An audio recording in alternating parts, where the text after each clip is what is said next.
right, welcome back to Business AM. This morning, we start with very sad news on our review.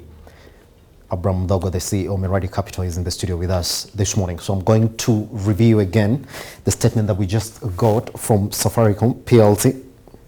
It reads, Safaricom CEO Bob Collymore passes on.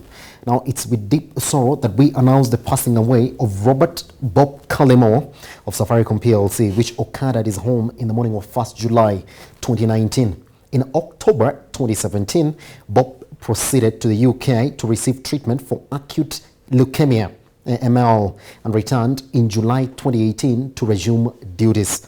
He has been undergoing treatment for this condition since then in different hospitals and most recently at Aga Khan University Hospital in Nairobi. In recent weeks, his condition worsened and he succumbed to the cancer at his home in the early hours of Monday, 1st July 2019. Bob Collymore leaves behind a wife and 4 children. On behalf of the board of Safaricom PLC, we extend our deepest condolences to his family, staff of Safaricom PLC, partners and nation at large, who is served selflessly with joy. This is from Nicholas Nganga, the chairman of Safaricom PLC. Wow. Abraham, on the 1st of July, when we officially start our new budget year. I think for us, all we can say is may the Lord rest his soul in peace. I think it's a big blow. But for now, I think let's allow this news first to sink in. Yeah. Yeah. Talk something about life, man. Yes, it does. Life is it's like that. You are there today, you're gone tomorrow. So what you need to do, what you need to do today, do it today. Yeah. Aye. Wow. And it's just, it's just the other day when I was attending interviews here and there, and you could see that he's a man who's doing okay. Yeah, you see, it's a fight, and I think eventually he succumbed to it. But I think he fought it very well. He put a brave face up to the very end. But I think it's a very sad story. I think it's very, very, very sad. It's a sad story. Yeah. All right. May the Lord rest his soul in eternal peace. More of this to come some other days. But for today now, we end that story there. We put the prayers right now to his family, all right, and Safaricom workers who up to now, and the wife and the children, all right, be comforted. I mean, that's life. Everybody is headed there. Even for those who've not gone there, they say that life is a circle, all right? So you don't know where you belong. So when it comes, it picks any point in the circle. It's not a line where you cannot run it. No, it has no bend. Depends on where you align in that circle. All right, let's move on this morning to other news this morning. All right, now economic growth slowed to 5.6 during the first quarter. This is where we are at 5.6.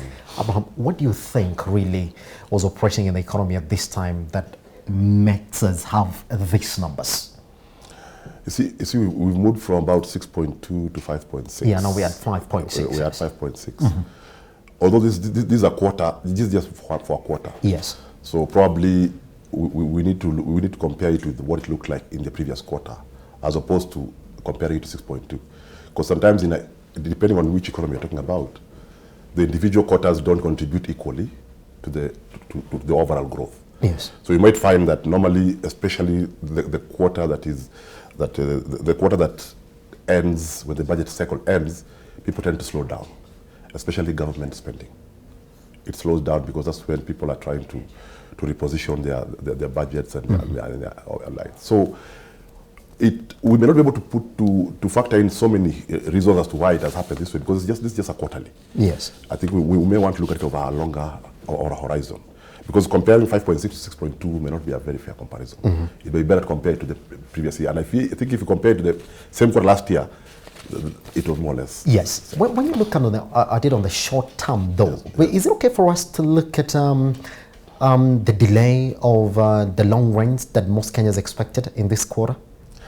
You see, again, and you're right, yes. Anything happening to agriculture filters straight into this. Yes. Because don't forget about 80% of our economy is driven from agriculture.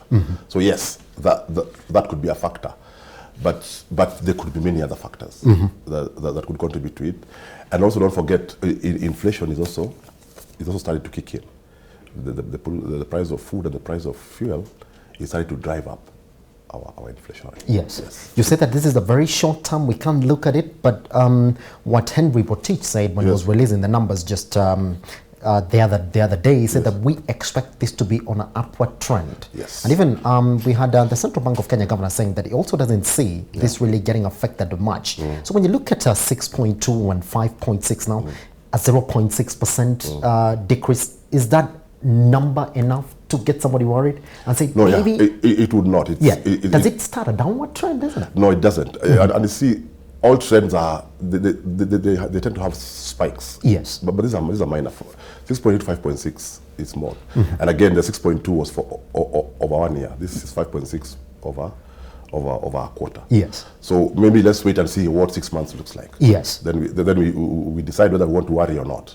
Yes. All right. Now we do know that now we're getting into the new fiscal year now. Yes. That's us from July to this July 1st. Yes. Do you think that anything within what the government outlined in its budget tabling the other day would spark this growth that we expect? Yes, because you see, if you look at some of the interventions the government is putting in, it's trying especially to revive agriculture. Yes. To revive an industry around agriculture. To reduce, to encourage people to bring up industries that clean up our environment. Yes. With the waste that we already have. And at the same time, they're trying to conserve our trees by allowing you to bring in timber duty-free. Yeah, duty-free. So if you look at... So you could get it from somewhere else, isn't it? Go somewhere else, but don't touch our trees. Yes. So if you look at the combination of those factors, all things held constant, we should see an upward trend. Yes. If you look at the way it is that they're trying to support agriculture, they've said, look, we're going to sort of kick out some of the taxes that you've been paying to bring in agricultural machinery. Do you think that's a very good point to start from, other than focusing purely on the dams? Yeah, you see, with agriculture, you have to focus on production. Yes. Production is about, especially the machinery, and of course, water. Water, so we can't run away from dams, because we want to move away from rain-fed agriculture, because we have got very good weather in this country.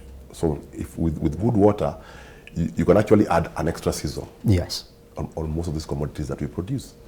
So we fix the water in terms of now move away from rain-fed agriculture, and then now we make it easier for people, one, to get the machinery, and two, improve the technology around production. Because remember we said the other day that Kenya only produces 1.5 million metric tons per acre per year, as opposed to the industry standard of 6 tons per hectare per year. Yeah. So for you, they should not worry us as we start? No, for me, I would not be. It's too early to call it. I would give it a bit of time. Yes. All right, I just want us to move to the next that we're focusing this morning. It should be talking about inflation as well, just so closely. No, this is the new fiscal measures take effect today. Yes. Now, what most Kenyans might not know, isn't it, that the deadline for filing returns was just the other day, which means we want to close the year and begin a new year, which is in line with 1st July. Let's just take a moment, therefore, to pretty much touch on the basic ones that Kenyans are going to be shocked into. Number one, I know we're going to touch on alcoholic drinks this year, isn't it? Yes. Alcoholic drinks. Yes. Then there's a new tax on betting. All right. I just want us to concentrate on that, so that we tell people what they expect today. Yes. If you win 100 shillings after betting, you don't expect to get everything, do you? No, they'll tax your winning. Yes. But they'll also tax your place, the bet you place. That's it. Yeah. So you're taxed at placing. So whether you win or not, you're taxed already. If you're lucky to win, you still get taxed. Yes. Yes. Wow. And there's a bigger thing to it. But I think there's a bigger thing to it. Yeah. I think we're going to go straight into that. Yes. So now Kenyans who are betting should know that you're not going to get the people 100 shillings that you've been getting, all the 2 million shillings you've been getting.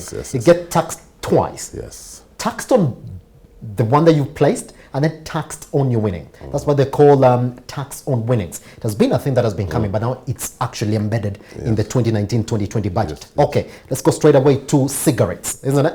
It's cigarettes and alcohol. Yes. That has also been gone up. Yes, so we expect to see a jump on that as well. Yes. Another thing now, capital gains tax, isn't it? It's supposed to take effect as from today. So anybody is selling or buying property in the country now, and that really want us to talk about that, they don't expect to pretty much get so much out of, because the government is going to gain so much. Yes, it was more than double now. Yes, we do know that. Yes, yes. I think it moved from, I think if I'm not wrong, 1.5 to about. It's around 12.5%, isn't it? Yes, which is quite high. Which is quite high. Yes. And then I want to ask you one question about that. Yes. We saw the reaction that some experts from PwC said, look, there's something that the government missed to introduce into that, the indexation. Well, Rotich was saying this, they said, look, I have factored in inflation at this moment to arrive at 12.5%. But then there was something that was missed out, indexation, to also factor in inflation at a different time. All right? Yeah. Which pretty much means Kenya will be getting pretty much everything, despite where the inflation rate is. Because now they'll be paying that 12.5% constantly, meaning they won't get any reprieve. And I want to ask you this question, Abram, this morning. So when you look at it under the affordable housing pillar, do you think the government is biting itself on the back? Because the same people were supposed to support this, because now we know that Rotich has been calling on the private sector to come in and support the government on this, but they're getting taxed more on the very, very area that the government is riding on. Oh, you're very right. I think what we need to do is to harmonize our tax regime around the goals we want to achieve. Yes. But don't forget, again, we still have a problem of raising income. Yes. Or tax income for the government. So these are two conflicting roles, because on one hand, we have a 3 trillion budget, which we must raise this money from somewhere. And I think we're going to raise about 2.1 from taxes. On the other hand, we have 4 agenda items which need to be spurred. Now, if you look at it carefully, if we were to give breaks on all the 4, then it will impact very heavily on the amount that we're supposed to collect. So the question is, which one do you want to do first? Do you want to give a break, a tax break, and expect that the spur in the economy will translate to increased tax income in the future? Yes. Or tax them now, as much as you can, and collect all the money you need? Yes. So that's the question you need to answer. Do you want our money today and kill the golden goose that lays the golden eggs? Yes. Or allow it to give some concessions, so that, because the moment you give tax concessions, there's normally a boom in an economy, no doubt about it, because people like when they pay less taxes. But now we have to be able to quantify and give a timeline as to how long this tax break is going to give a return. Yes. In terms of an expanded economy, that we can tax and recover this tax that we give out. Yes. In earlier years. Yes. And another thing that Rotich said about this, he said that, look, it's been adjusted like that so that it mirrors regional standards and levels. But is it not very expensive to get land in Kenya as it is to get it anywhere in East Africa? You see, with taxes, the price of tax vis-a-vis the total cost of the land, yes, I think is still negligible. But it's more expensive land here, because land is a factor of supply and demand. That's number one.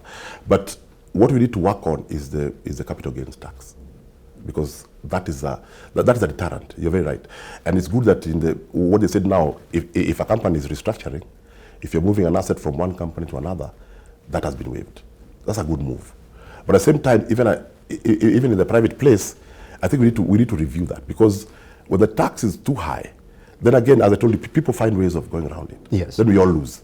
But if it is acceptable, or if it's within acceptable bands, then people are willing to pay. Yes. Yes. All right. Another measure that is supposed to take effect as from today is that any company in Kenya that is going to open shop to recycle and also use the materials that are existing in the Kenya, they're not going to get any tax on their business, isn't it? And also the machinery that they use to run their business. So for somebody thinking about starting any company today, is it a good place to go, and where should you start from?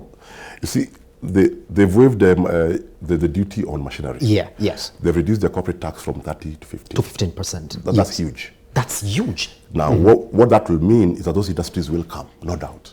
Now, once they come and set shop, they will consume all the plastics that you see everywhere. Yes, yes. But the question is, how sustainable will those industries be?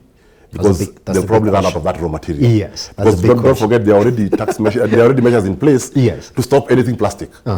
So it means if you look at it logically, they'll run out of raw material. Yes. Because I was reading that there's some countries in Europe that produce electricity out of garbage. Now some of those countries are either going to shut down those industries or will have to import garbage. So anything that relies on waste, that waste must also be produced sustainably. Yes. Now in this case, the plastic is not being produced sustainably because we are also working on the production of it. Yes. Yes. But in terms of them coming in, but the good thing, being investors, they'll come in with that reality in mind. They'll say, you know what, we've come in, we're going to probably have good garbage for 5 years, then struggle. But if they do their numbers and it works, they'll have made their money or return their money in 5 years, they'll go for it. Yes. And probably now they'll probably start importing their plastics from countries around that still do plastics. All right, another tax is really very pertinent that is going to take effect as from today is now the one that is on, which one is this? Let me just have a look at it. Good. We've talked about that one. Oh, another one, cigarettes as well. Yes. Now, they've also been taxed on that as well. Yes. Do you think that yes, in as much as we are trying to support our businesses in the country, that we should get to some, because from time to time we've been taxing them over and over again. Are we looking over the other side and saying, yes, our economy also does need this business? And number two, I want you to talk to me about this 840,000 jobs that we say that we created in 2018, 2019, which people are saying are neither here or there when you look at them versus what the economy needs. Now, the government also said that those people are going to get into these manufacturing jobs. Number one, assembly of motherboards that are locally assembled. They have also waiver tax on that. Is that a good way to start in terms of promoting this kind of sector and also improving the level of employment in the country? You see, for you to grow employment, you must assess your economy for those sectors that you have comparative advantage over your neighbors and the world at large. Now, Kenya has a big comparative advantage in agriculture, in ICT especially. So for the motherboard issue, that is a good move. That's a good move. It's a very good move. Because what we want to transform Kenya into is a Savannah Valley. To mirror Silicon Valley in the States.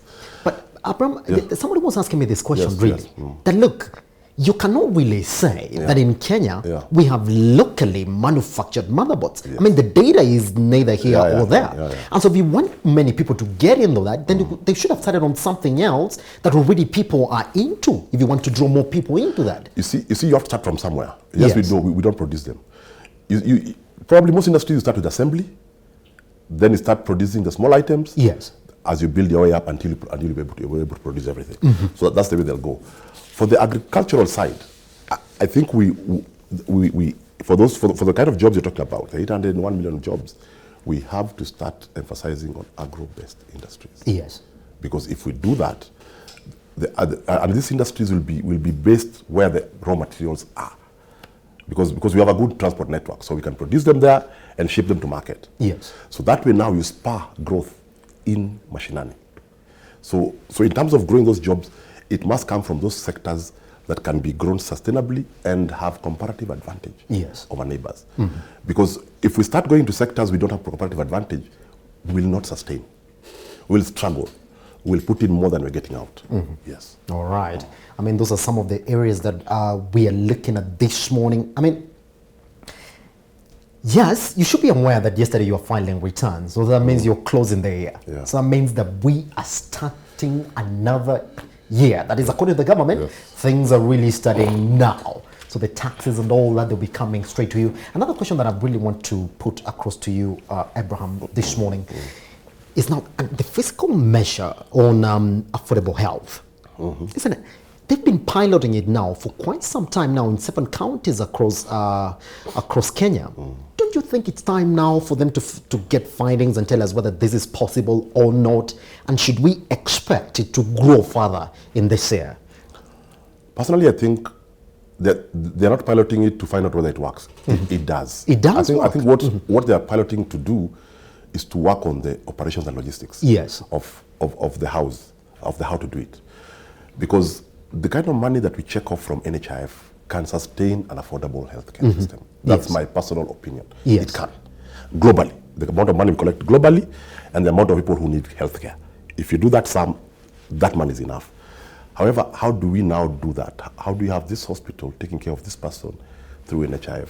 That logistics, I think, is what they're working out. Yes. And I think, as you're rightly saying, I think it's about time maybe we started now rolling it out to everybody. Because the moment we have a healthy nation, because even for you to work, you have to be healthy.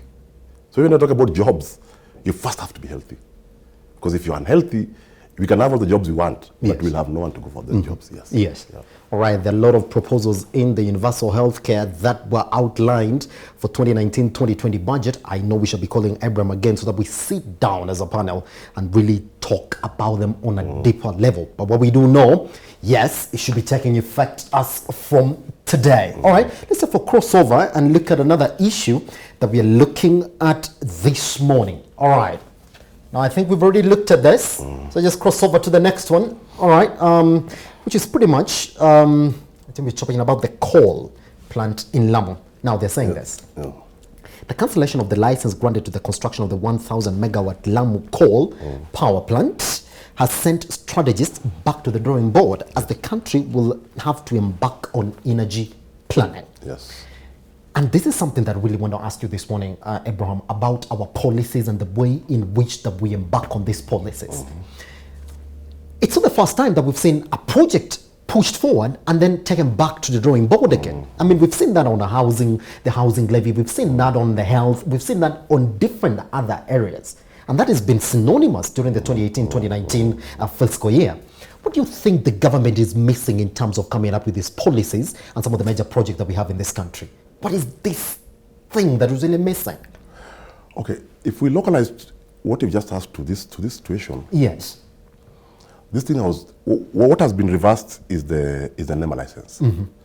It was reversed because the community went to the tribunal, environmental tribunal, and they said that they were not involved in the, because before you get a NEMA license, the local community Has to be involved as well, isn't it? So what has happened is that it's been cancelled for it to be redone.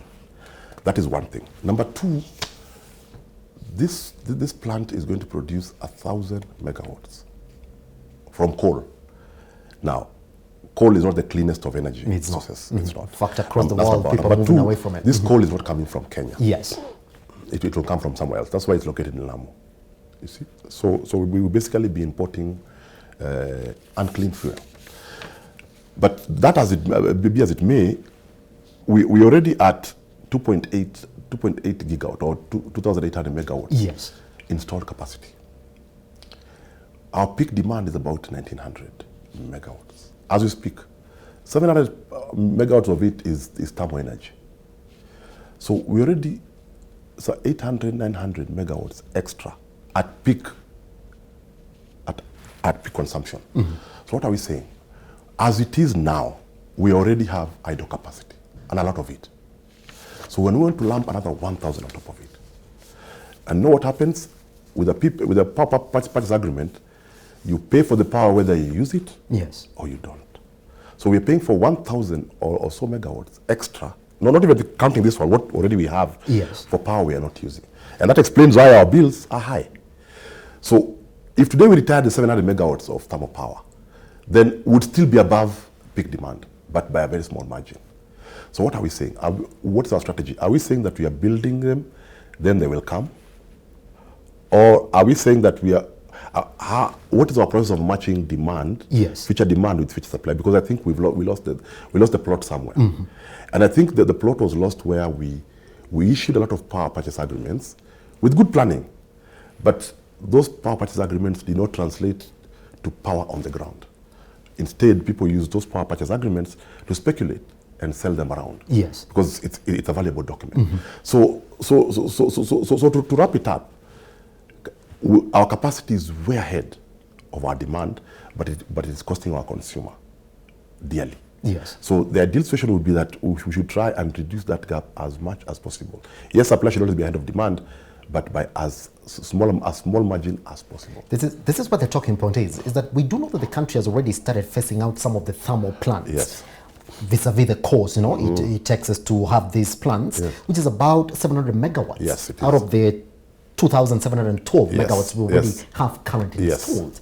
But you see, they're already phasing this out when the 200 billion project in Lamu is already on standby. Yes. So are we slowly running into a crisis, or are we saying, regardless of this court case, we pretty much know as a government that it's going to go forward?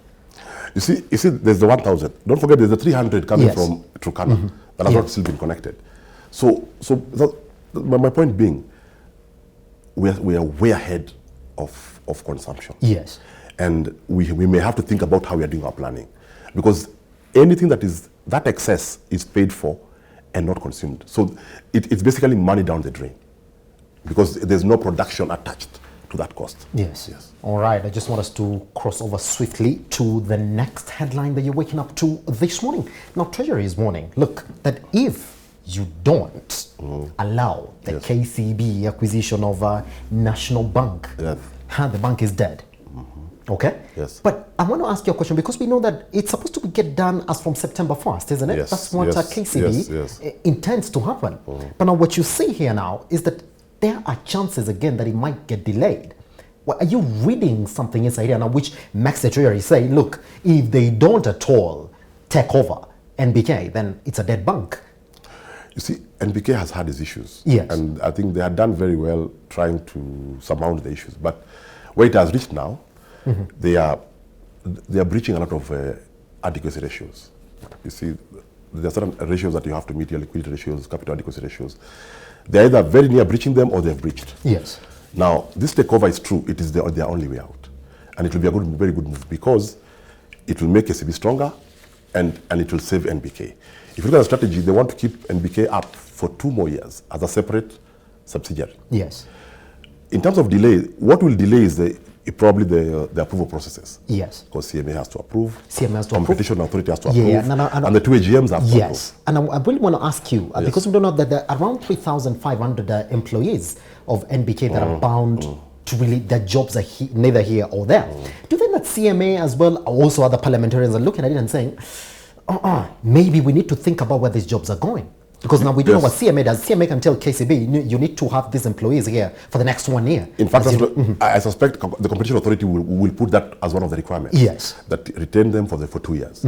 That way now, at least you have a break. You know that in 2 years' time, I'm losing my job. Yes. So at least I can plan. Yes. So I don't foresee anybody losing their job instantly, because they'll be forced to keep them. Yes. Not because I'm going to make money out of it, but sometimes we have to be human first, then business later. So I think the move of NBK going into KCB, I think, is a good one. I think eventually it will happen. The processes, yes, will take their due time, because the 2 AGMs will have to approve CMA and the Competition Authority. And this coming from CBK, saying what they're saying, should be taken very seriously. Yes. Because they all have certain information that you and I don't have. So if they say that they need to go in, then they should. Okay. Yeah. All right, I just want us to rush over quickly to the last. We do know, we've already hinted at it. Now, look, 2 million shillings fine if you use a phone to gamble online. Okay, does this include betting? Because we know the country defines betting as gambling, isn't it, officially? Yes. You see, many countries in the world don't allow betting the way we do it here. Oh, yeah? Yes. So what this does